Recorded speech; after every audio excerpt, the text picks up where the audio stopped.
5 ವರ್ಷಗಳ ಕಾಲ ಎಲ್ಲ ಮೇಜರ್ ಬಿಲ್ಸ್ಗೆ ಒಂದು ಇಸ್ಲಾಂ ಧರ್ಮದ ಅಬ್ದುಲ್ ಕಲಾಂ ಅವ್ರು ಸೈನ್ ಹಾಕಿದ್ರಲ್ಲ ಎಲ್ಲ ಬಿಲ್ಲು, ಅವಾಗ ಹೆಂಗ್ ಒಪ್ಪಿದ್ರಂತೆ ಇವರು?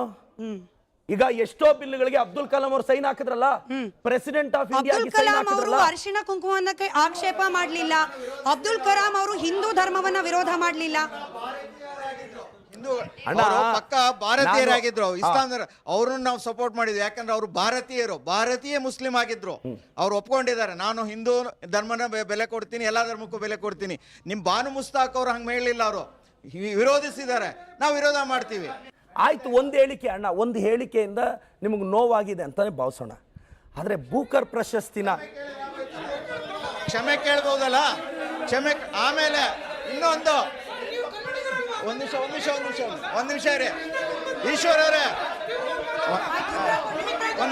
ಈಶ್ವರರೇ, ಆ ಬಾನು ಮುಸ್ತಾಕ್ ಅವ್ರಿಗೆ ಗೌರವ ಸಿಕ್ಕಿದ್ದು ಒಬ್ಬ ಕನ್ನಡದ ಹೆಣ್ಣು ಮಗಳಿಂದನೇ, ದೀಪಾ ಅವರಿಂದ. ಅವ್ರನ್ನೂ ಕರಿಬೇಕಾಗಿತ್ತು. ನಿಮ್ಮ ಸರ್ಕಾರ ಯಾಕೆ ಅವ್ರನ್ನ ಉತ್ತರ ಕೊಡ್ಲಿ? ಸಮಾಧಾನ ಉತ್ತರ ಕೊಡ್ಲಿ. ಪ್ರದೀಪ್ ಈಶ್ವರ್ ಅವರೇ ಹೇಳಿದ್ರು. ಒಂದ್ ನಿಮಿಷ ಆಯ್ತು ಸರ್, ಪ್ರದೀಪ್ ಈಶ್ವರ್ ಅವರೇ ನೀವೇ ಹೇಳಿದ್ರಿ ಅವರ ಹೇಳಿಕೆಯಿಂದ ನೋವಾಗಿದ್ರೆ ನೋವು ಮಾಡಿದಾಗ ಏನ್ ಮಾಡ್ಬೇಕು ಸರ್? ಕ್ಷಮೆ ಕೇಳಬೇಕು, ಆ ಔದಾರ್ಯತೆ ತೋರಿಸಬೇಕು.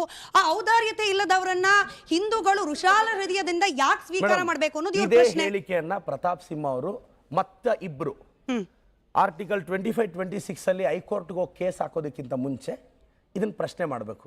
ಇದೇ ಮಹಾಭಾರತ ವೇದಿಕೆಯಲ್ಲಿ ಮುಸ್ಲಿಂ ಧಾರ್ಮಿಕ ಮುಖಂಡರೊಬ್ಬರಿದ್ದಾಗ ನಾವು ಇದೇ ಪ್ರಶ್ನೆ ಕೇಳಿದ್ವಿ. ಕಾಂಗ್ರೆಸ್ ಸರ್ಕಾರ